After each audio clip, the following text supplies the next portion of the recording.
Persons speaker is active. Are you on mute?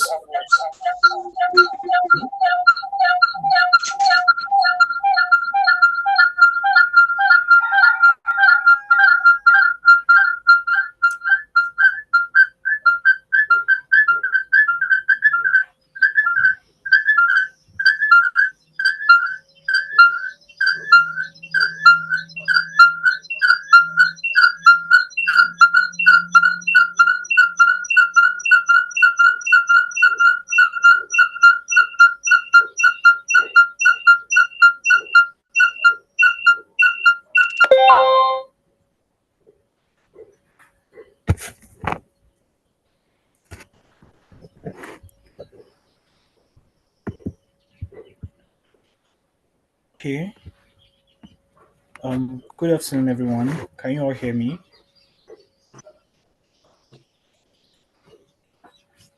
Okay, please, if I'm audible, can I get a response from someone so that I can know you all can hear me? All right, thank you so much. Good afternoon once again, everyone. My name is Dennis Williams, and I'll be your moderator for today. You are all welcome to today's session. Our topic for today is the legal developments for FinTech, and I trust today is going to be we're going to have a very interesting session. Um, so we'll just be going straight into today's what we have for today. We'll be making the announcements. Announcements. First announcement is the gypsy registration is still ongoing, right? So if you still have friends who are still interested in the program, up to the second week, we'll be taking in mentees. Um, for those who are yet to make complete payments, please you can kindly do so before the end of the before the end of the program itself. And for those who join using the free slots registration, if you're interested in the certificates itself, you can also make payments for certificates. Thank you very much. Um, we'll be going ahead to introduce our mentors for today. The first mentor we have on our list here is Mr. George Onyewuchi. George Onyewuchi currently heads fintech engagements for First Bank and its subsidiaries across Africa as its digital innovation lab, setting up and driving the bank's fintech strategy. George is a link that connects technology, business, and partnership ecosystem partnership. He is at the intersection of product partnership and ecosystem building. He has led the tech solution products development for the SME bank for the SME banking business of a leading commercial bank and has taken numerous financial and non-financial products from ideas to markets and growth. He has led digital transformation in the client's engagement process for leading commercial banks, including one of Nigerian's banking industry first end-to-end open accounts for corporate accounts. Sorry, please give me a minute so that I can mute the person speaker who is on.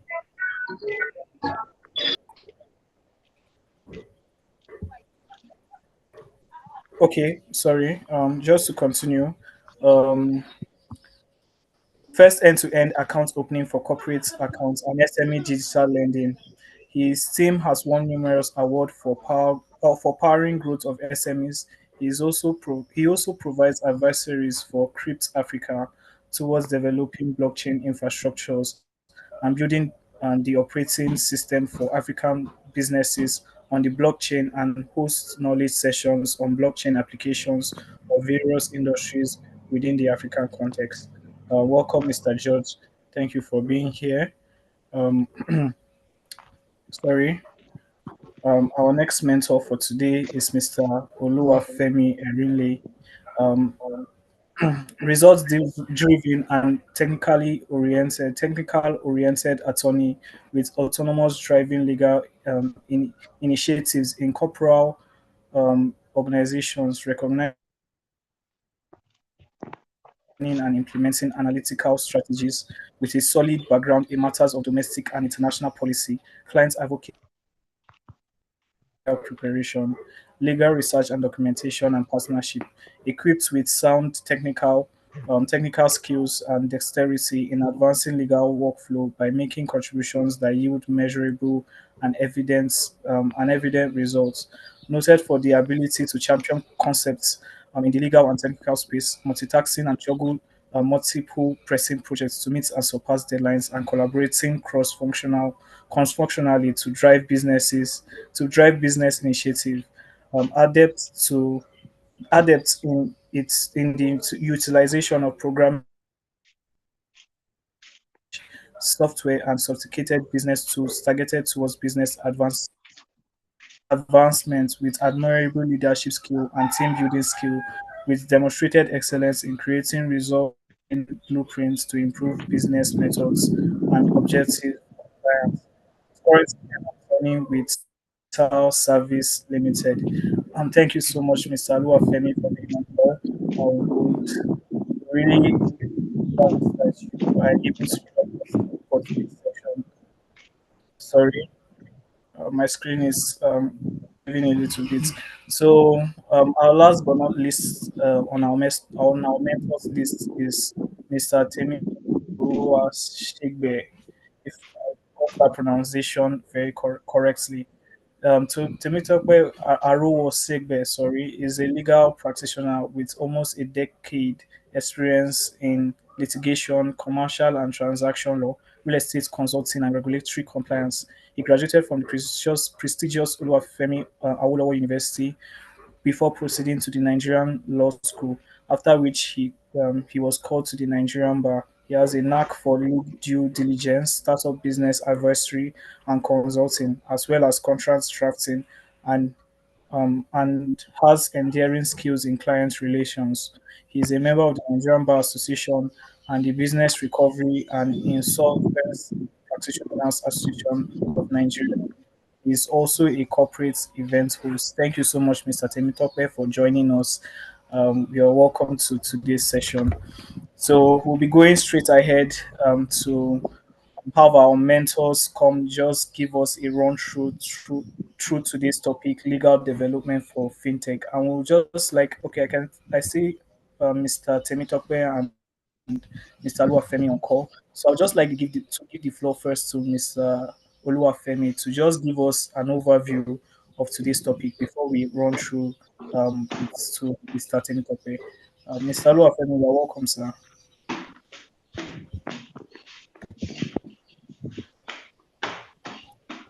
Hi, Dennis. Yes, good day, I sir. got that. Dennis, right? Yes, sir.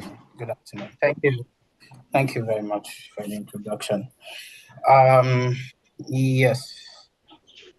Okay. From legal development of fintech in Nigeria, I will just do a broad overview because it's quite wide, and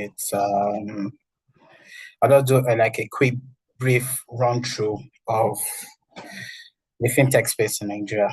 First, I'll start with what is fintech, right? Fintech is short for financial technology, which refers to the innovative use of technology to provide financial services. Before I go further, I just want to clarify, am I audible enough? Yes, sir, you are. Okay, thank you. So, as I said earlier, fintech is short for financial technology, which refers to the innovative use of technology to provide financial services. I see fintech as fintech basically, or fintech companies just expand what we have, financial services that we have traditionally, right? When I say traditionally, the major deposit withdrawal we do in the bank or savings, or even cooperative and I put it cooperative society activities, right? So fintech just enhances it, puts the technology to the financial services. Now, fintech services encompasses a wide range of activities, which include digital payments, lending, investment, insurance, and more, right? Fintech companies leverage technology, as I said, to enhance efficiency, accessibility, and convenience in financial transactions. Now, how fintech different from traditional banks, right? Um, the CBN, right? This that's CBN, right? On through the Bofia Act, right? There are certain entities that can take deposits. Not all entities can take entities. We clarify these entities as deposit taking deposit banks, right? So only licensed deposit money taking banks can receive deposits from customers. So this the traditional banks, we know these banks as the First Bank, the Access Bank, the Guarantee Trust Bank, or your mortgage bank, or your microfinance bank, right? I think a very popular microfinance bank that has even come into the fintech space is MoneyPoint. MoneyPoint is registered as a microfinance bank and they double as a fintech because they push out their services through technology, basically. So that's how banks are different from fintech, right? Fintech, as I go, as I talk earlier, as I go down on the various licenses covering this area, some of them cannot take deposits. They have to partner with traditional banks.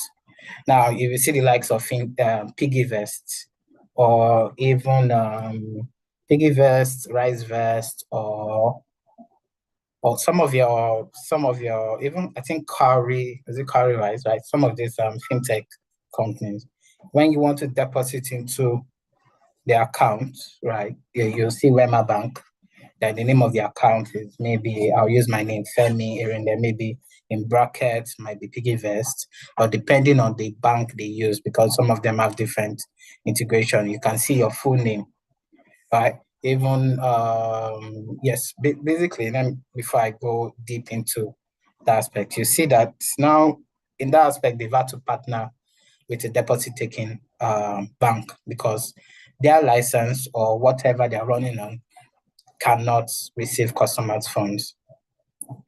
So I'll go to the regulatory oversight on fintech activities.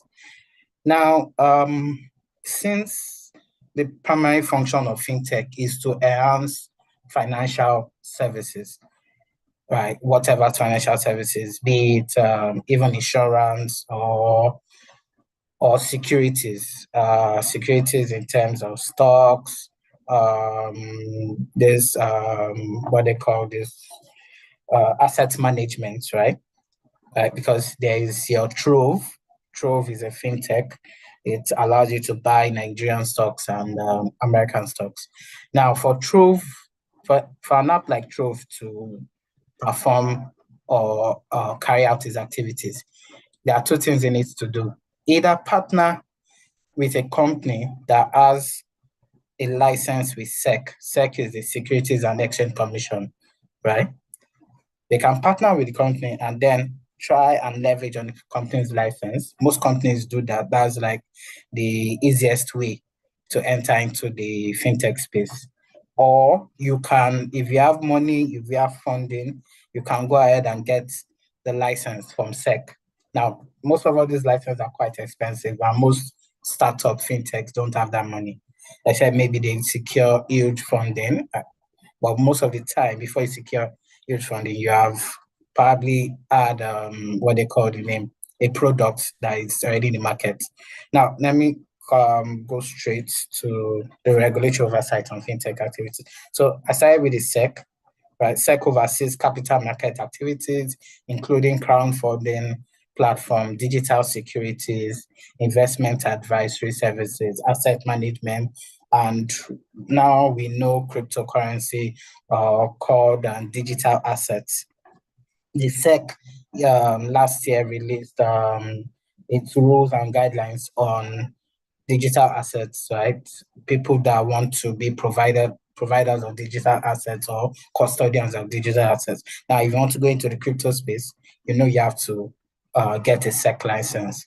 Now, the major one we all know is the Central Bank of Nigeria. The CBN plays a crucial role in regulating and supervising FinTech activities, basically financial services, but FinTech covers its scope. Now, key area of focus of the CBN includes payment system, e-money, digital financial services. Now we have the EFCC. EFCC and the CBN work hand in hand to ensure, to investigate and prosecute financial crimes, and ensuring that companies, financial companies, fintech companies adhere to anti-money laundering regulations. Now, AML, anti-money laundering, is a very key aspect in financial services, right? Anywhere in the world, not just Nigeria, because there is a global body, that's the Financial Action Task Force, right? That provides a guideline on how individual, or let's just say countries, make laws on AML. Now, the essence is that you must have policies in place, laws in place, systems in place, measures to check and curb money laundering, because it is it's a global issue. Money laundering, there's a financing of terrorism and the likes, right? It's a global, how do I put it, cooperative action that everyone or each country must take. And if your country doesn't have laws on it, you'll be ranked or scored low, and you won't be able to transact with other countries that have better policies in place. There is a score that they release. Nigeria currently is on the gray list, meaning we have laws, but it's not strong enough. And there are certain limits that some other countries or companies might not even want to do business with any country in the gray list. But let me move forward on that. Then there's the Federal Competition Consumer Protection Commission, FCCPC. Now, what does FCCPC do? It ensures fair competition, consumer protection, and market integrity within the fintech sector. Now, the FCCPC hasn't really pushed its powers in this, although the only notable one they did is to come down on loan companies, right? All those loan sharks, all those loan companies that were just being a nuisance in the past years. They're sending people's details, harassing them, even giving ridiculous loan rates and everything. The FCCPC has its license, the digital lending license. Now, if you want to be a digital lender, right, in the fintech space, you have to get the FCCPC license, in addition with also the money lender license of the jurisdiction you want to practice in. But in practice, what most companies do is just get the Lagos State money lender license, then get the digital lending license FCCPC, and then they can carry out their activities. And then we have the Data Protection Commission. This one is fairly new, created with not recently, but the act that was passed into law last year, the Digital Protection Act 2023. Now, this commission is responsible for enforcing data protection laws, especially concerning customer data privacy. In Nigeria, data privacy is not such a big deal yet, but in European countries and Western countries, data protection isn't taken. It's taken. How I put it, it has isn't taken lightly, basically, right? There's a GDPR, and each GDPR in Europe, US has its own data protection laws, Canada has its own data protection law, and other countries are coming up with their own data protection laws. Europe takes it to the next level in terms of protecting the data or personal information of individuals. What is personal information? What is their personal data? Basically, they are identifiable data or information of individuals, anything that can identify you, anything that can put an identity to someone online, be it the name, address, email address in Nigeria, this thing, IP address, your date of birth, a couple, there's a list, right, on that. So all this and a lot more, even your browsing cookie, right, a lot more are your personal information, and it must be protected. Now, I talked about licenses that are required for fintech. Now, there's particular companies that have certain license. Now, these licenses are different from earlier, as I said, the deposit taking and the commercial bank license, the microfinance bank licenses, right? This one, these licenses enhances the all these traditional financial services. And one of them is the switching and processing license. Now, my company, Remitter Payments Services Limited, has this switching and processing license. Now, one of the great, shall I say, great thing or advantage of having this switching and processing license is that you have the power to do like 3 or 4 other activities. They call them permissible activities of other license holders. Now, that's the PSSP. I'll talk about that later. The PTSP, also I'll talk about that later. The super agent license too. But switching and processing license basically allows companies to provide transaction switching, card processing, and settlement services. What most people know about Remitter is the payment gateway, right? You make a payment online or maybe on a government agency or any of our partner companies, right? You see our gateway and then you make your payment with your card. Now, that is combined PSSP and the switching license that we have. So apart from that license, there's the mobile money operator license. Now, this enables e-money issuance, mobile wallet management, and pool account services. Companies that have this license are Champs Mobile Limited. You might not know Champs Champs is more of like they're underground. They're big boys in the financial tech space, but they are low key. They are not in the front with like any other app you see. There's Pocket by Piggyverse. That app, right, has a mobile money operator license. Now there is the PTSP. PTSP is Payment Terminal Service Provider license. This focuses on payment terminal deployment and management. Now, I'm sure everyone has used a POS machine before, right? We've gone to withdraw money and make payments, right, on a POS machine. Now,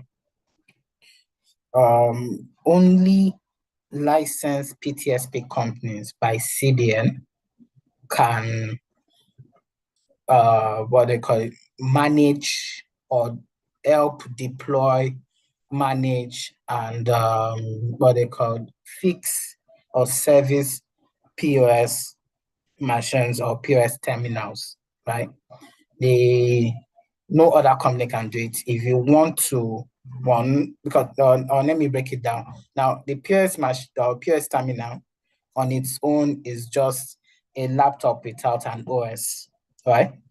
Now, the PTSP are those who help to deploy application, right, into these terminals, be it for what they call the name, Money Points or Paralex Bank or any bank you see, or GT Bank or whoever owns the terminal, right?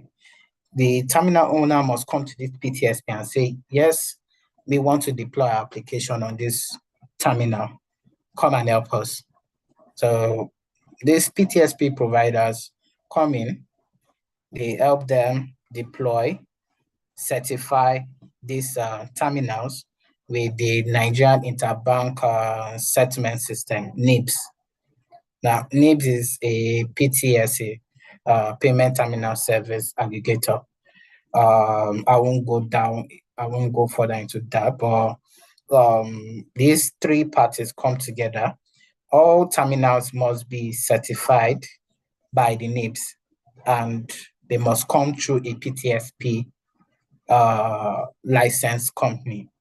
They can't go any other way. If you go through another company that doesn't have a PTSP license, you get a fine. CBN will slap a fine on you. Now, that's why PTSP too are companies that you might not know them, but they are on the ground working and ensuring all your terminals that you see POS machines are working and efficient. They replace, they ensure there's security on it. They work with switching companies as well too to ensure payments are made on time. An example of a company is that has its license is Fidesic Nigeria Limited. Right, there's the PSSP, Payment Solution Service Provider. Now, we know Paystack, we know Flutterwave. Now, okay, sorry. Anybody want to say something? I hope people are following. I've been talking for a while. I hope I'm clear. Yes, sir. Yes, sir. I'm sure they are all following, sir. Sorry. Thank you very much. Okay. So there's the PSSP. A very popular one is the Flutterwave, right? Flutterwave, Paystack. Paystack started, Flutterwave started with this PSSP license. Now, what they do is to, sorry, give me a second. So what they do is to ensure help with, to help you to process payment, and that through a gateway, right? We know the Flutterwave gateway, we know the Paystack gateway. Another popular one is InterSwitch, right? So they provide electronic payment solution, including card-based transaction, online payments, mobile payments. There are a couple of others too. There's eTransact and there's Unified Payment Service Limited as well. There is the super agent license. Now, a popular super agent is Paga. Paga is a mobile payment platform that allows users to send money, pay bills, and make purchases through their mobile phone. Paga started as a super agent, then mobile money, and then they have the super agent license. Now, trying to say very popular.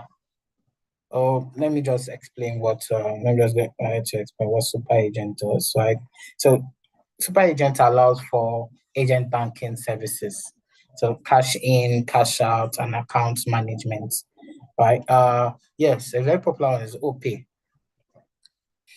OP has a super agent license. I think when you see their agents going out pushing their services in conjunction with using their POS terminals to create accounts for people. There's also one Palm Pay, right? There's Palm Pay in that space too as well. They get these agents who have OPay terminals in certain areas, help you create an account, you can deposit into your OPay account, all those services that they render. OPay, Paga, I think First Bank has a subsidiary, First Money, that also has the super agent license. So there are a couple of others too. There's a regulatory sandbox license. Now, this is a unique license, right? It helps, facilitates testing, experimentation of innovative fintech products. Excuse me. Fintech products. Example is Kuda Bank. I think Kuda Bank operates under this regulatory sandbox area. Now, I've run through a couple of these licenses, right? But in terms of, apart from these licenses, right? Now, the licenses are first, sorry? Okay. The licenses are your gateway into entering the space. There are other regulations and other circulars that the CBN issues from time to time. There are various ones. Some are specific, some are general for all license holders, right? There's for like any company that is operating as a super agent, right? There's a regulatory framework for super agents.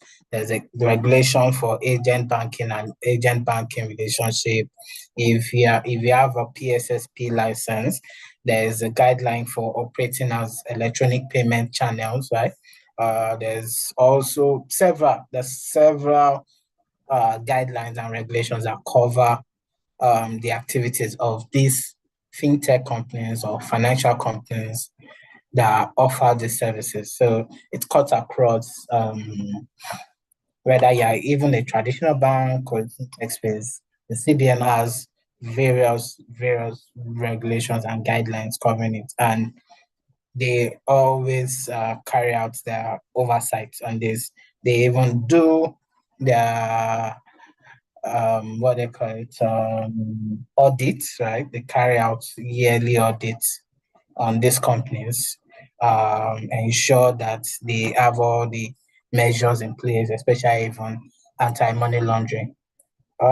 Just to round up, I think I've mentioned some of this before, like other key areas in fintech operations, and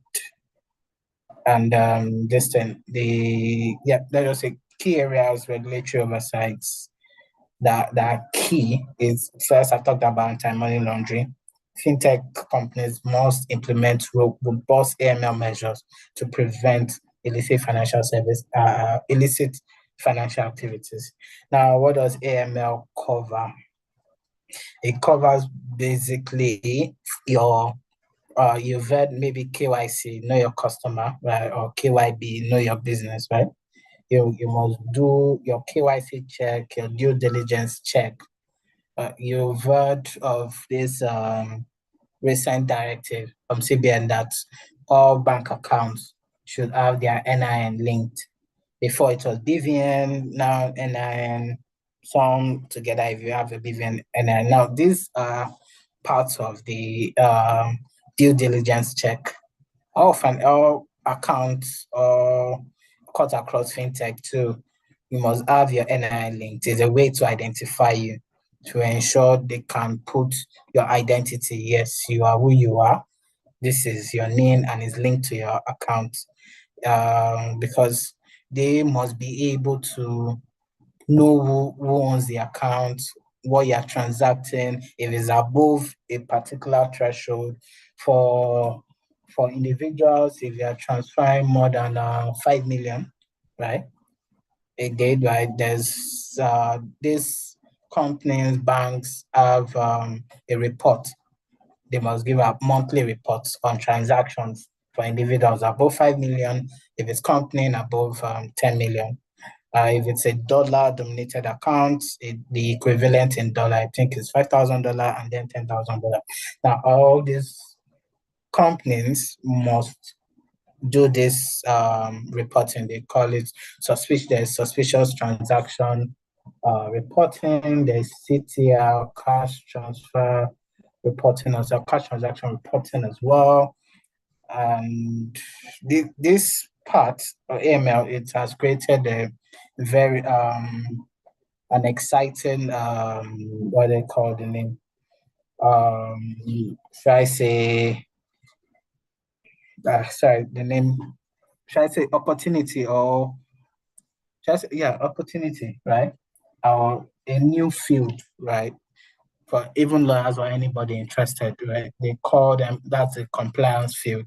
Now, the compliance team of any company ensures or carries out AML due diligence check on individuals in any fintech. Now, so you can either be a legal officer in a company or a compliance officer in a company, but and you handle this process. Now, data protection. Now, the Nigeria is a little bit getting serious with data protection.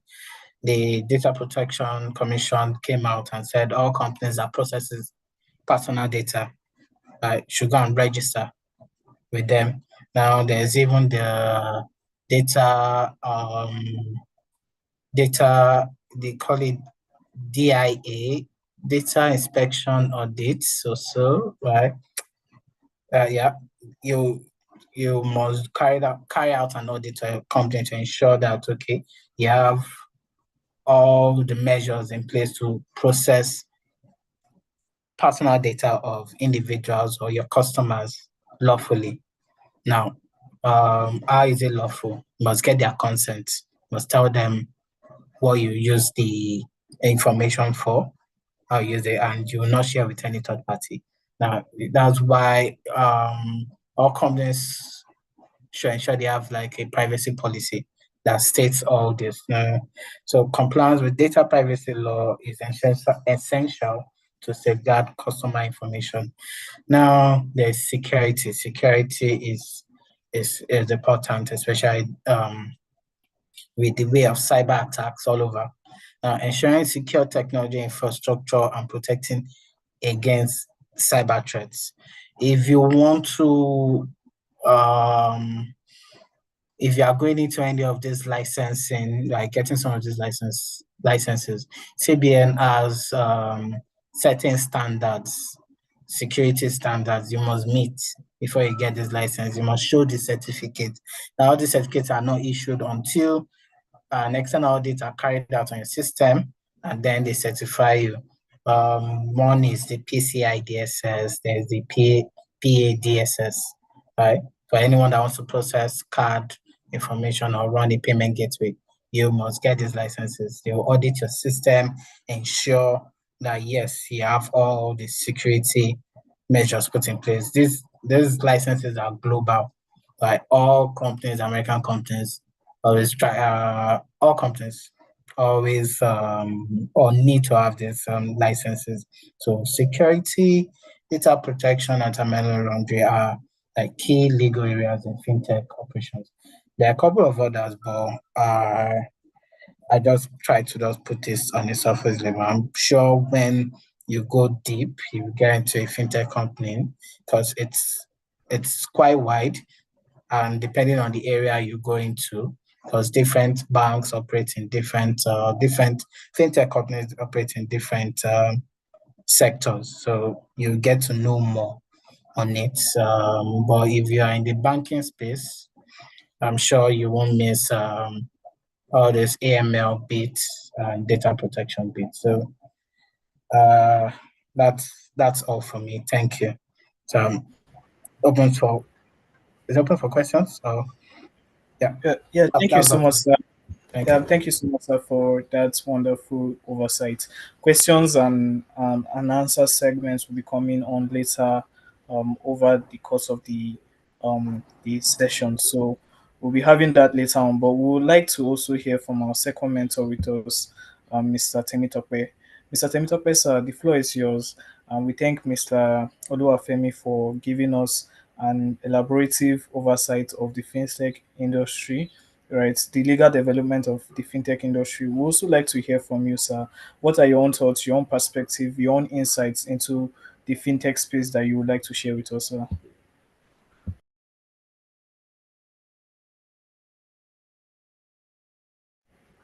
Are you with us, Mr. Temitope?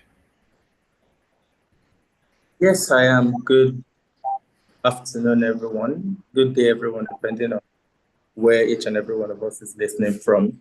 Can we hear me, please? Yes, sir, we can hear you. Good afternoon, sir. Yeah, good afternoon. Okay, I would love to thank the entire team of JIIPCC for this privilege to come share. Right. I would also like to thank the first mentor who has spoken, Mr. Oluwafemi Erinle, on a lighter note for peeping into my notes and dishing out virtually all I've actually written out. So in that light, I would just be sharing just some snippets to buttress his points and also share generally on another angle of the legal development of FinTech, particularly in Nigeria, since that this is our case study, as it were. Yes, so very quickly, I know Mr. Olafemi shared on the fact that the keyword FinTech. In that sense, I would also love to mention that FinTech in Nigeria has particularly experienced legal development in recent years. Pardon me. The Central Bank of Nigeria, for one, has introduced regulations to promote financial inclusion and support innovation in the sector, right? And in this stead, the regulations cover areas such as payment systems, digital currencies, crowdfunding, and the likes. And it's also interesting to note that these developments are shaping the future of financial technology in Nigeria. That there are quite a number of regulatory bodies and statutes. We have the Banks and Other Financial Institutions Act, the CBN Act of 2007, the Nigerian Deposit Insurance Corporation. We have the Securities and Exchange Commission. We have the Nigerian Communications Commission, the National Information Technology Agency. We have the National Insurance Commission. We have the FCCPC, to mention but a few. Right? And it's also interesting to note that in Nigeria, the central bank has implemented specific regulations for payment systems, and this is to ensure the safety and efficiency of these platforms. Some of these regulations include the guidelines on mobile money services, which provide a framework for the operation of mobile money services in the country, right? These payment systems are engineered in such a way as to promote the use of electronic payments channels, right? And improve the overall payment system infrastructure. And they help foster innovation and enhance financial inclusion within the ecosystem. And this is very evident over the years with the major platforms we have, the names that have been mentioned much earlier, right?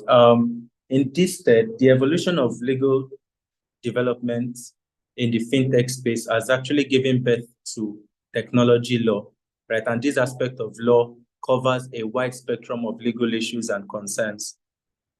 They include the intellectual property, data privacy and protection, cybersecurity, which helps to curb cybercrime, e-commerce, telecommunications, regulatory compliance. And the compliance in the FinTech space works in such a way that it has to do with the processes and procedures that are employed to follow industry regulations, standard and laws, right? Some of these financial technology compliance elements are the AML, that's the Anti-Money Laundering Act, which Mr. Oluwafemi Erinle has actually expanded on. We also have the fraud prevention, the KYC, that's the Know Your Customer. This, the good thing with this KYC it has helped to broaden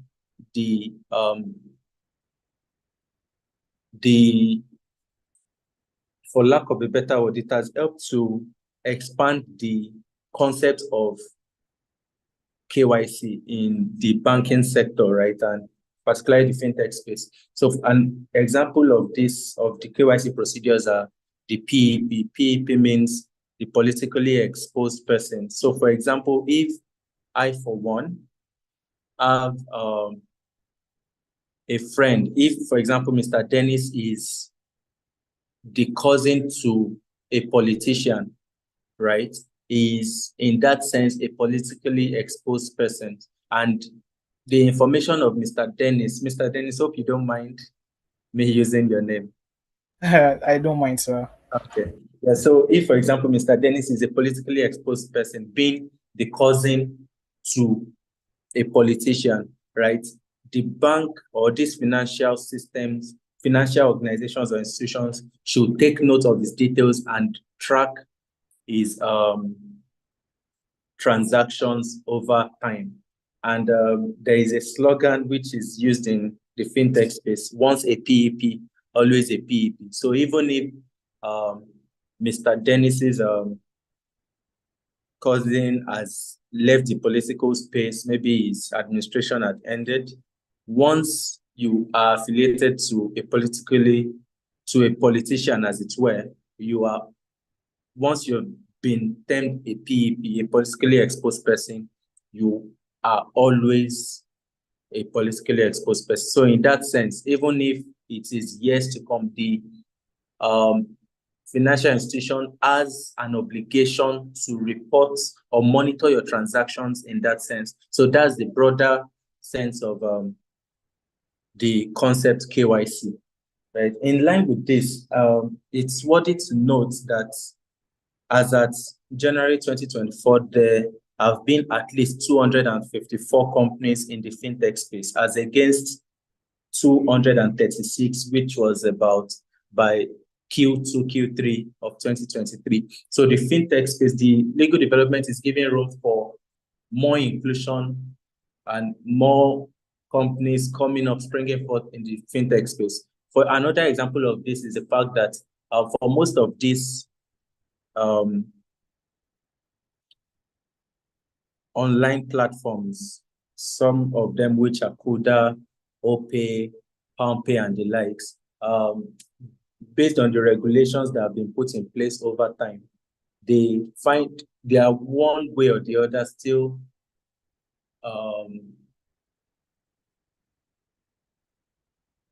lured into being financial institutions, in the sense that they have to either obtain microfinance license and banking license, as it were. So we have seen a lot of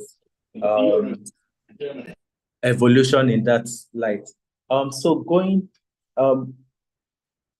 We've actually learned quite a number of things as regards how it had been, the evolution, and what it currently is, which Mr. Olufemi Erinle particularly spoke about.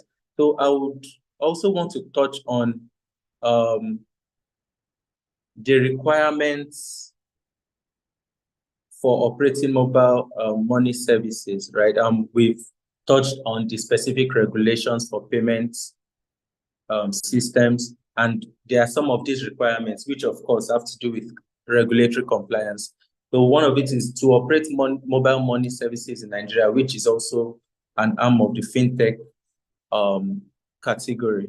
There are certain requirements that need to be met, and some of these include obtaining a license from CBN, which is what I mentioned earlier, complying with the guidelines on mobile money services and meeting the capital requirements set by the regulatory authorities. And of course, these are activities and duties that are carried out by compliance officers. Additionally, mobile money operators must have robust security measures in place to protect customer funds and ensure the integrity of the payment system, right?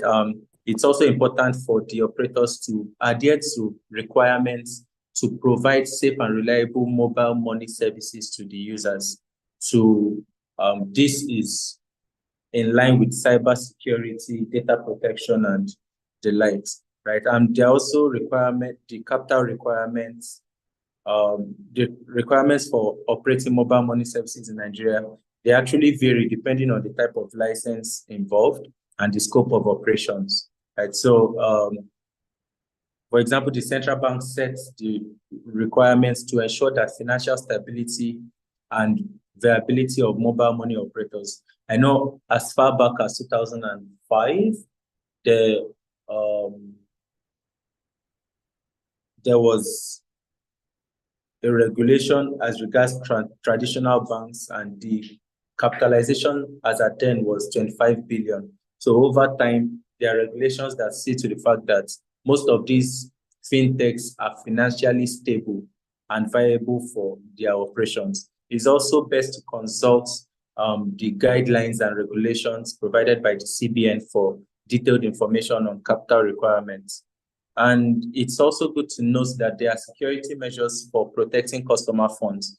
To protect customer funds, mobile money operators and most of these fintechs in Nigeria implement various security measures, right? They include encryption technologies, pardon me, to secure transaction. Part of it is two-factor authentication for account access and robust fraud detection systems. Additionally, operators are particularly required to maintain adequate safeguarding mechanisms against unauthorized access, data breaches, and financial crimes. So there is actually a growing number in the cases coming up in courts when it has to do with matters that have to do with unauthorized access, data breaches, and financial crimes, particularly. And by implementing these security measures, these services strive to ensure the safety and integrity of customer funds, right?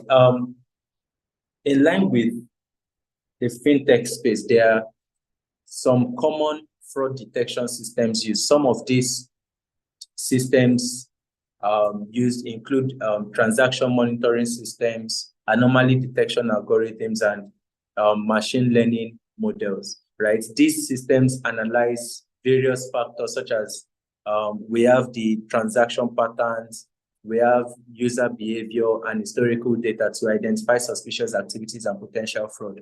So an example of this is the fact that if I, for one, have been having dealings to the tune of about 200,000 to 500,000, and all of a sudden I get a credit of 500 million to 700 or 1 billion.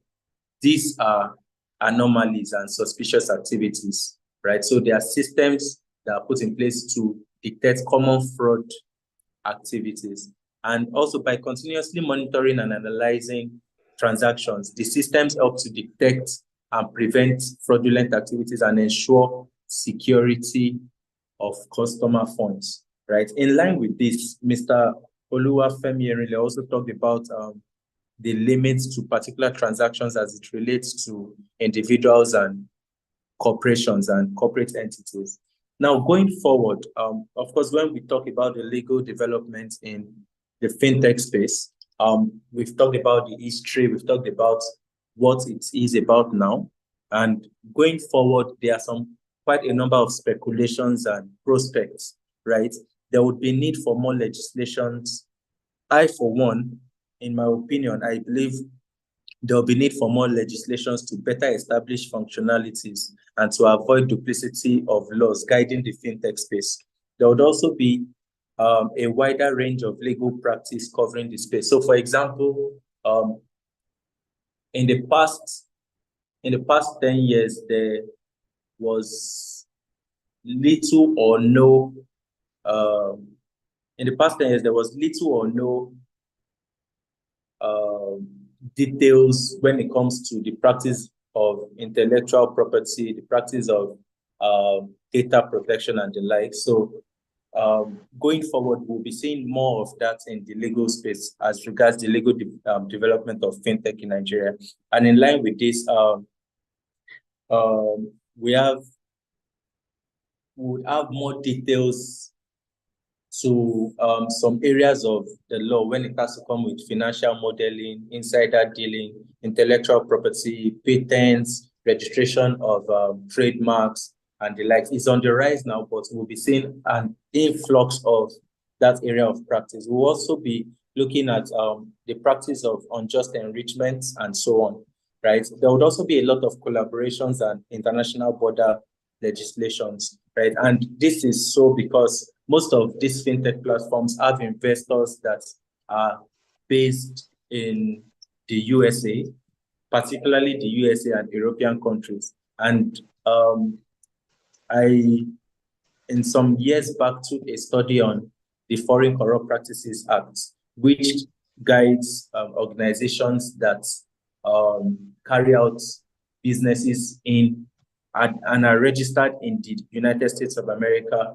and or have affiliations with whichever company outside the United States. So in that sense, we will be looking forward to more inter-trade and inter-trade dispute resolutions and the like. There will also be collaborations and international borderline transactions and legislations. So I would love to briefly speak on this FCPA. So for example, we have quite a number of fintechs who seek investors in these countries, right? And for one, once you seek investment in those countries, particularly the USA, you tend to register your business in the United States of America. Now, in that line, even though such businesses could be headquartered in Nigeria, nonetheless, there'll be expansion of regulations that will be guiding such businesses. One is the FCPA, Foreign Corrupt Practices Act, which is domiciled in the United States of America. We would also have more legislations, and this is to curb the issues of double taxation, to curb the issues of having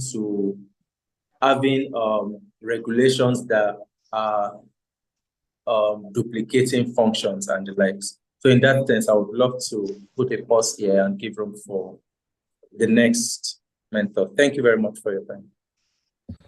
Thank you so much, Mr. Temitope, for helping us also run through and adding to what Mr. Oluwafemi has already drawn up on. We just have one. We have our last mentor. He just joined us. I think I can see him on call. Mr. George. Is Mr. George still with George? Okay, Mr. George, you're still with us. You're welcome, sir. Please, I would also like to have you come also briefly give us your overview of the legal development of FinTech.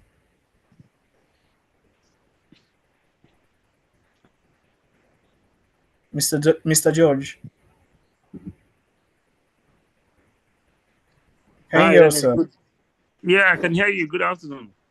Yeah, good afternoon, sir. You're welcome, sir. Yeah. Sorry, I think I just dashed in from the back door not long ago. I was hoping to sneak in without getting noticed. Okay. Yeah, I think today I'll be more of a supporting striker. I think the speaker that just finished speaking now, I'm sure he's in the legal space from the profile I saw. So no surprising he did justice to that conversation. So I probably wouldn't say a lot. Just to chip in a few comments. Legal development of FinTech. I think I want to just take it from the angle around how you start that whole journey, right? As a FinTech, right? And then get to the point where you become operational and you want to keep growing and scaling, right? Along that journey, there are different things that you might have to deal with when it comes to the legal aspect of it. From the moment of that FinTech, someone conceives the thoughts to play in that space or to start a FinTech company, you as a legal entity or you as a legal person, you already have a role to play for that person, right? So your impact or your work for anybody that wants to get into the FinTech space or the FinTech industry generally starts from the moment where the conceptualization of the idea, takes place, because you have to now form a company, right? And before you even form a company, more often than not, you have to get into some kind of partnerships with your first set of workers, or you most likely your co-founders, right? So your partners in that journey is the very first step. A lot of fintechs over time die off because of fights between co-founders, right? Situations where from the beginning of the journey, a lot of things were not spelled out in black and white.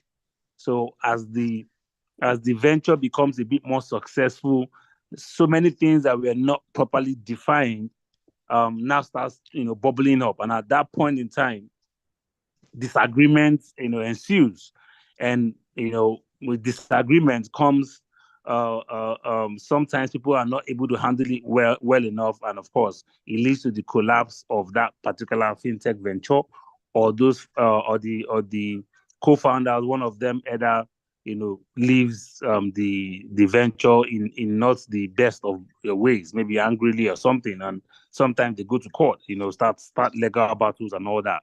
So from the very beginning, at the very moment of conceptualization of the idea, where you now start looking at your co-founders or partners that you are supposed to deal with, the first agreement comes into play, where you have to create kind of a co-founder agreement, right, with your prospective co-founders, right? So the legalese around that, this whole the fintech space starts from the point of the founders coming together. Now, as you move from that point and then you start looking at creating a company, of course you have to register the company, right? So you talk about the business registration part of that legal engagement, right? Now, after registering the company, you now have to think about what type of product am I trying to bring into the marketplace, or what type of service am I trying to offer, and what are the regulatory requirements, right, to legitimately play in that space, or legitimately be able to offer those kind of services, right? Do I need to acquire some particular licenses, right? So licensing comes into play. If I'm not capable of acquiring a license, can I get into partnership with other companies that have those licenses, so that I can ride on them to, as an extended license to deliver my product or services, right? So other kinds of MOUs come into place, partnership agreements with other companies come into place. So depending on what it is that you want to do as a fintech, or what services that you're offering, will depend on the nature of documentation or regulatory compliance requirements that you have to meet, right? And when you get past that stage of getting up to date with the legal requirements of running that business, registering the company, the license or an extended license, MOUs, partnership agreements, and all that, you now go into another phase of that legal development, where you're looking at your product and how it interacts with customers, right? How do you handle customers' data? What are your privacy policies? What are the terms and agreements in somebody consuming that product or that service that you're putting out, right? What other potential thing that you need somebody to subscribe to? What are the terms of use of your service? If it's subscription based, what are the terms of payment? Are there going to be refunds, right? Are there going to be, so at that point you're not looking at the product you're offering and how that product relates to the potential customers, right? And how the customer also relates to you in using your product, right? How you manage the customer's data, right? And how you also use the customer's data. So that phase of being up to date, around the legal requirements of running that product and exchanging information or data of the customer comes into place, right? Your privacy policy and all that kind of thing, right? Then, so when you move beyond that product level, so you've gone from your individual level with your co-founders, you come to the company registration and compliance related aspects of the company. Now you come to the products, from the product, you're coming to the customers, right? and then you move from the customers, you have not come out to the marketplace, right? So in that form, you're starting from you, and then you're getting to the point where you're looking at the customers, right? And then after that point, you're now looking at different kind of partners that you want to help you scale, right? You're now talking about scale. You're now looking at different partnership agreements that you're getting into, and all that.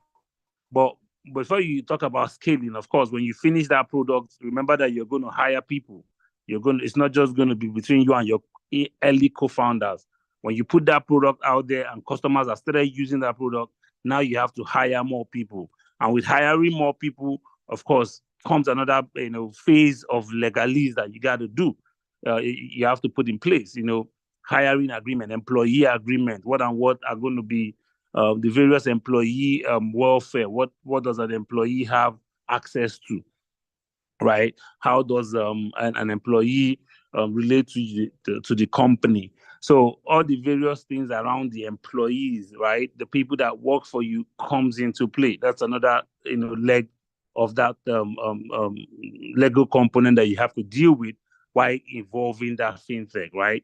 Now, so you handle the company, you handle the products, you handle the customers, you also deal with the employees, right? And then, of course, with all that put together, you're out there in the market and you're starting to scale. Then you started to deal with a lot of partners coming in. You're bringing in a lot of agreements, and you just keep going, right? The most important thing to just put in mind is that at every point in time, as a fintech out there, one of the most sensitive part of all these various components, right, that I just talked about, right? The directors or founders of the company itself, the products itself, the customer, and the employees. It is always important that you as a legal person, if you are the one, supporting such fintech, every other one might be slightly easier or less tricky to deal with than the one around compliance, because at every point in time, you don't want to be on the wrong side of the law, right? You don't want to be on the wrong side of regulators. So you have to be, careful, always very conscious about compliance. But here's the tricky part. Innovation, I think I said yesterday when we were talking about blockchain, innovation always precedes regulation. So if you're a fintech, for example, whereby you are dealing in something novel, right? Something that there is no current framework out there that you practically fall directly under. You might have a situation whereby you are not particularly running with the license or any of that, but you are not also guilty of anything, right? Because there's been no established framework that is regulating the services that you're providing. So the most important thing is just always to make sure that you understand, right, and you're up to date is what is happening in the industry and what is happening, with the potential regulator that would be supervising the industry you're playing with. And in Nigeria today, you have to deal with, of course, if you're a fintech, you can't not be mindful of what is happening with CBN. You always have to be mindful of what is happening with the NITIDA, the data regulatory guys. You always have to be also mindful, depending on the part of the fintech divide you're playing, what is happening with SEC, right? So some of these regulatory agencies, your parastatals, you have to be mindful of what is going on with them, because you might wake up one morning and they've put out a new guideline which you're not aware of, and then sometime down the line is coming to haunt you. So your legal person has a duty to always be on the outlook on what the industry, is up to at every point in time, particularly that of the regulator. But all in all, right, as a fintech, you are evolving from the point of your idea to where you hit the market with the product, and then trying to scale. There are those 5 facets of legal elements that you have to put in place. the one for your team, the founding team, the one for the company itself, the one for the product, the one for the customer, the one for the employees. And then when you get out there, you also start dealing with the one for the partners, right? And then just keep on going, right? The ones for your operational day-to-day operation, which ties into your products, right, and company. So I think with that in mind, just to give, like I said, I'm playing supporting striker here, but just to add a few comments on the different facets of legal work that you have to battle with when you're thinking about this whole fintech journey from the very beginning. Yeah, thank you. Thank you so much, Mr. George, for that your contribution. I'm sure our mentees, that's just been a lot to digest, right? That's just been a lot to digest from the three mentors. So much detailed information as regards this space, and they've been able to give us a breakdown and a run through of the entire, not the entirety, but a chunk, right, of what the legal development is like.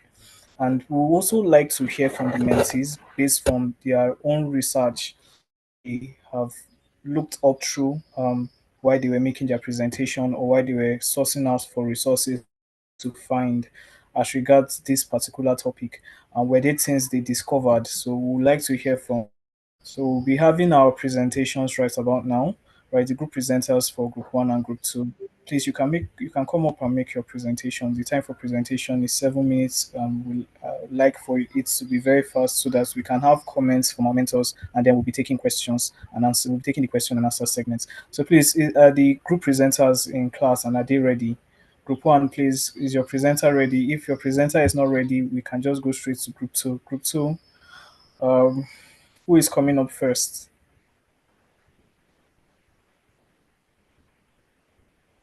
Group one presenter, are you with us? If group one is not ready, is group two ready? We would like to quickly have that so that we can move on.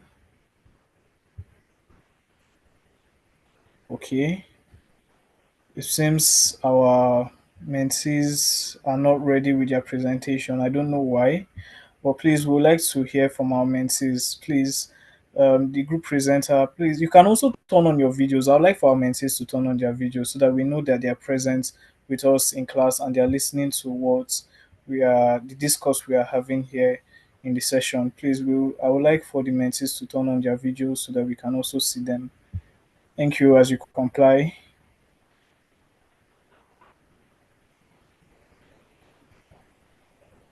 Okay, it seems we have a lot of camera shy mentees on the fintech group. Um, all right, seeing that our mentees are not ready with their presentation, we'll just be going straight to the question and answer segments. Okay, I'm sure we've learnt a lot. Like we've really learnt a lot. There has been so much said from our mentors. Like they've put out to the best of their own knowledge and their practice what they can give as pertaining what the legal development of fintech is. I'm sure we have a question or two that we would like to ask. So please, I would like for our mentees to ask questions. Please let's ask questions. Let's make this session very interactive so that at least you can go home, right, with one or two things at the back of your mind. So we would like to take questions. Mentees, you can drop your questions in the chat box. You can also send them live so that we can take them. Do we have questions? Questions. I'm sure our mentors are willing and ready to have questions, to have us ask questions. So please go ahead and ask questions if you have. Okay. Maybe our mentees need a little breaking of ice, right? And I think maybe our mentor pointed this out. One of our mentors pointed this out. Or I think Mr. Temitope and Mr. Oluwafemi pointed this out. But again, just to for re-emphasis, what are some of the regulatory bodies that really monitors fintech companies' engagements? What are some of those agencies that you pointed out during the sessions that are responsible for?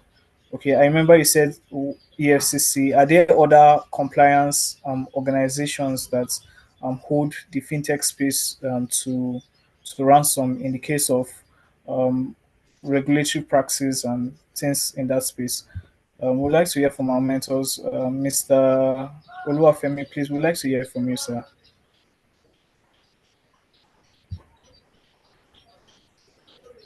Okay. All right. Hi, Dennis. Yes. Thank you for your question. So, the regulatory bodies, right? Well, we've mentioned CBN, we've mentioned SEC, we've mentioned EFCC. Well, there's also CAC, the Corporate Affairs Commission. Let me just add them. I notice any other. But you have your annual returns and any other maybe changes or post corporation changes you need to file with the CAC. But for fintech, strictly fintech, financial services, deposits, deposit taking, transfer of money, even outside Nigeria. I didn't talk about transfer of money outside and inside Nigeria. There is the IMTO, International Money Transfer Organization. So for that aspect, the CBN is the main regulatory body that does the oversight. Now, EFCC, CBN, and the NFIU, Nigerian Financial, Intelligence Unit, right? NFIU. Now, that aspect is for reporting of Nigeria Financial Intelligence Unit, right? It's an arm of the EFCC.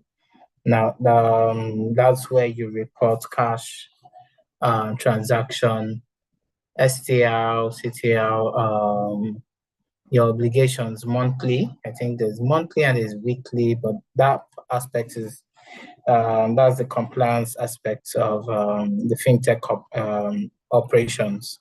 So you have that obligation. You have to send your reports monthly. There are other compliance obligations depending on the type of license you owe that you have to do to CBN monthly or annually. So yeah, the CBN is a major one. There are other units. There's the EFCC. Then if you have a SEC license, then the Security Exchange Commission is the regulatory body on that. Or if you are in the insurance space, I believe NINCOM, right, is the body there. And yeah, that's it in a nutshell. Thank you so much. Thank you so much, sir, for that. Okay, I can see questions in the chat box, and I'll just be reading through them and be directing them to our mentors. Okay, this one is to Mr. George. The question is talking about incorporation. What is the minimum share capital? And again, is there any requirements for proficiency to qualify as a director? The question is directed to Mr. George. Please, can you help us with that question?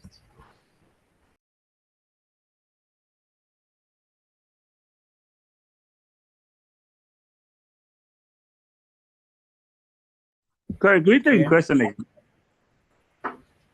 Sorry, I didn't hear you, sir. What did you say? Could you take the question? Could you take the question again? I know I had the one for minimum share capital, right? Yes. What was the other one? I think there were two in one or something. Yes, the question is talking about incorporation. What is the minimum share capital? And again, is any requirements for proficiency to qualify as a director? Oh, okay. Any requirements So for proficiency? yeah, I get it. So I mean, so for minimum share capital, it basically it depends on you and your partners, right? or you and your co-founders, right? Depends on what you want. It depends on how you want to raise equity, right? How you want to raise money or what kind of equity you want to hold in the business. There's no hard rule about minimum share capital. A lot of people started with the minimum.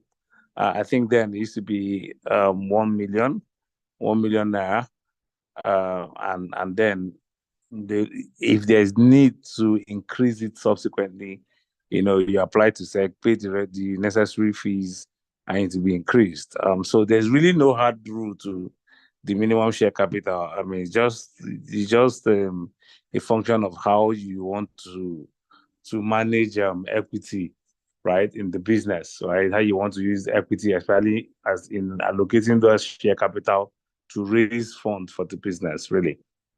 So there's really no rule to it. It depends on what you and your partners want. For the director bit, yes and no. No, meaning that, I mean, anybody with any skill set can be a director, right? But there has to be one person at the minimum, at least one person that has the relevant skill sets, right? That has the relevant skill set or experience around the space that should be part of, your directors. Somebody has to have that technical knowledge, or that technical show that they are technically qualified to actually run that fintech. So that is a must-have amongst the directors. So it's not a must that all the directors need a particular kind of requirement. Anybody can be a director in the company when you guys are setting up, but at least one person must show they have the competency, the experience, and the knowledge, right? The academic knowledge, something that shows that this person is qualified to run a fintech company. So that is a requirement. If not, your registration could likely be turned down, and it's worse if you're also seeking to get any form of license. That will also be shut down. So other than that minimum of one person, the other directors can pretty much have any qualification. There's nothing holding them on that. Yeah, sir. I think that those are the questions. Yeah. Thank you so much, Mr. George, for helping us with that question. All right. The other question here is, I don't understand the whole concept of KYC. Mr. Temitope, the question is directed to you. Please, can you help us shed more light on what KYCs are and what's the concepts around them? Okay, thank you very much. The concept of KYC, that's know your customer, is particularly to curb fraudulent activities through those platforms, right? So it's also in tune or in line with the concept of anti-money laundering. So what the concept of KYC entails is the fact that you should have solid details about your customers. You shouldn't just onboard just anybody to be on your platform or use your product. So for example, if the concept of KYC also covers anti-terrorism acts, anti-terrorism financing and the likes. So it just simply means you should have a full grasp of your customers and their basic knowledge, right? One of it is your customers' names, licenses. So for example, the only permitted means of identification are government issued means of identification. You have your international passports, you have driver's license or NIN, and that's because those ones can easily be verified. You can't use your company's ID card to open a bank account. And that's because anyone could come up with any fake company or just do a roadside ID card. You get, so that's one of the measures under KYC, government issued ID card, full addresses and verifying these contact addresses, even though for most account openings, they just ask you if your gate is black and if it's a story building painted in yellow. You get, so the concept of KYC generally entails curbing anti-terrorism financing, anti-money laundering, and knowing who your customer fully is. I don't know if that does justice to the question. Well, I don't know for this the person who asked, but I think that was well pointed out. Thank you so much, sir, for helping us with that question. We're still taking questions. Do we have more questions from our mentees?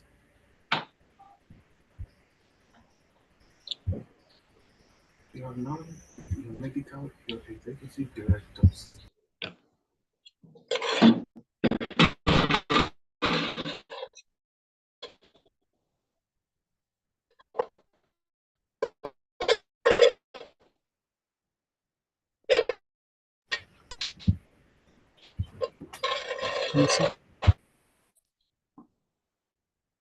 Favor, please, you can go ahead and ask your question. All right, good evening. Can you hear me? No, we can hear you. All right, thank you very much. I'll actually thank you very much for an insightful session. So my question is, how do you build competence as a law student that is interested in the fintech space? So what are the things that we need to do to build competence in that area?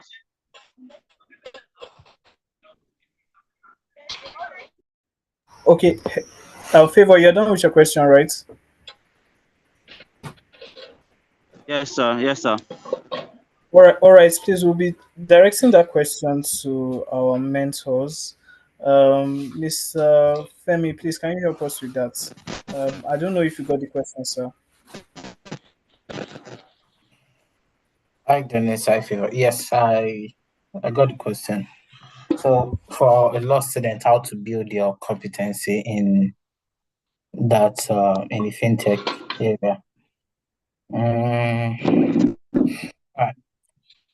First is if you can secure an internship, right? Internship position in any of this company. I think first-hand experience in a fintech company will really, really help you a lot.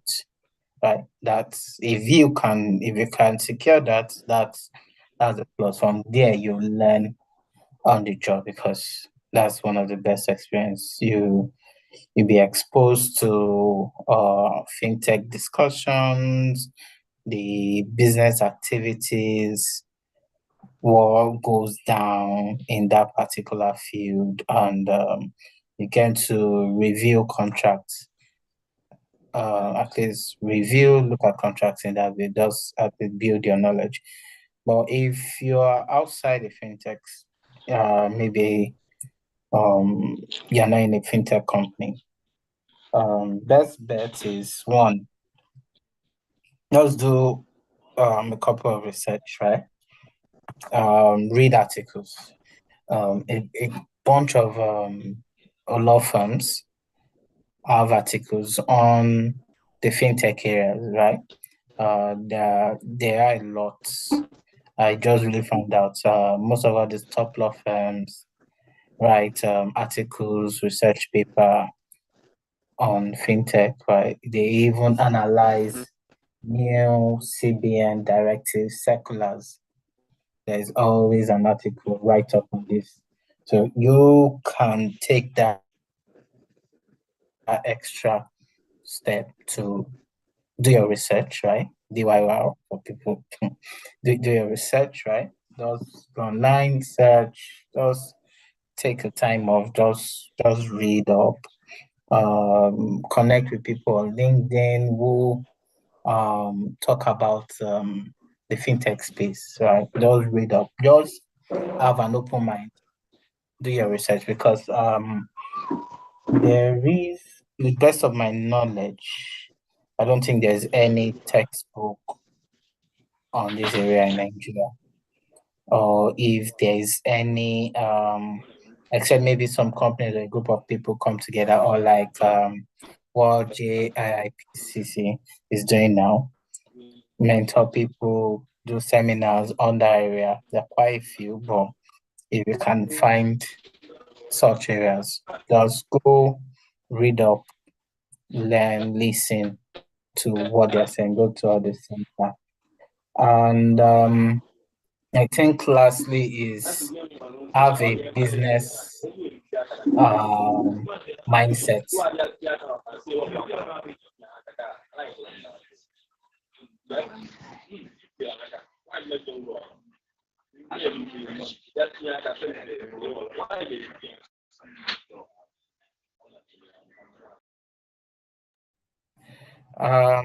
Okay, so I noticed I was muted. Where did you lose? Where you losing? Have a business mindset. Okay, yes. Okay, thank you. Topper. Yes, so just have a business mindset, because from experience, if you are reviewing contracts, you have to think like a business. You have to know the business to be able to profile legal solutions to it. So even if you come into the fintech space, into a fintech company, you try and mingle with all the business team, understand the products, what they're offering, then you apply your legal sense. And there's still a lot of research you still need to do. Read up if there's any seminar, if there's any talk, read up, read a lot of articles. I still read a lot of articles. I'm still joining a couple of seminars, right? Because it helps to learn from other experienced people. I've learned from seniors, right, in this fintech space, and learn from reading, also participating, talking with a lot of people, because it's not something you go to a school and learn. It's something you need to have hands-on experience. So the best bet for law school students, just create that zeal to learn, right? And try and do your research, learn, and if you can secure an internship slot, that would be a very great advantage. Thank you. Thank you so much, Mr. Oluwafemi, for answering that question. I'm sure, Favor, your question has been answered, or do you still have more you want to ask on that matter?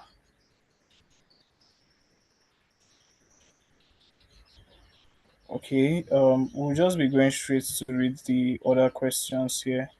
Um, okay, I saw one earlier on. Okay, the question here is there any remedy for customers whose assets, oh, sorry, is there any remedy for customers whose assets has been lost in a case of liquidation or bankruptcy on fintech platforms, e.g. OP? Mr. Temitope, sir, can you help us with that question? Is there any remedy for customers whose assets has been lost in the case of liquidation or bankruptcy of fintech platforms? Okay, thank you very much. As regards that question, I'm trying to wrap my head around. So in a case of liquidation, there hasn't been any per se when it comes to fintech, right? And but if I would take it on a wider view, that's for example, claiming dividends while a company has filed bankruptcy. There are court processes or winding up processes that can see to how one can recover assets. If it is funds, you need to follow up on the winding up processes, or before a company can be liquidated, right, there would be winding up processes filed against that company in court. So you just need to follow up on the proceedings, and in that line, there are regulations under the Corporate Affairs Commission that guide the and also when it comes to what's it called now? When it comes to the fintech space, that's why we have the Nigerian National Deposit Insurance Commission that safeguards the funds of customers. Thank you very much. Thank you very much, sir. Do we still have questions, or is that all from our mentees? I can see that Mr. Temitope also made some clarifications on the chat box on the question that was asked as regarding fintech companies that offers internship program. So thank you to our mentors. Okay, don't have any question. I think it's safe to draw the curtain on today's session. Before we go, I would just like our mentees to turn on their video. I would like to request one more turn on their video so that we can have our picture time and then we can close this session. Okay, please can our mentees turn on their videos? Okay.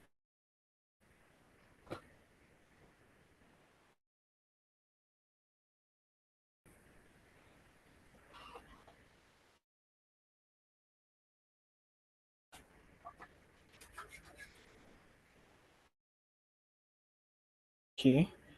Thank you very much. Thank you very much, Mr. Temitope. Thank you very much, Mr. Oluwafemi. And thank you very, very much, Mr. George. I'm sure we've all had a very wonderful session. We've learned a lot. I personally have learned a lot from everything that our mentors have said in trying to address and deal with today's topic, legal development of fintech. So, with that, I think we've come to the end of today's session. I'll kindly like to ask our mentees to follow our mentors on LinkedIn, try to engage and connect with them. I'm sure they have a lot of content that they're also putting up on their pages, so you can still learn from them. The process of learning doesn't stop; it doesn't end, or it doesn't stop within this box, right? You can go further and try to enrich yourself with your own personal researches and carrying out, undergoing your own personal projects. So, with this, we've come to the end of today's class. Once again, I want to say thank you to our mentors. Thank you for your shared time, your shared expertise, and your shared knowledge. It is well received and appreciated. So, good. I want to say good day or good night, everyone. If that is the case, if that is the case, please do all enjoy the rest of your day. Thank you.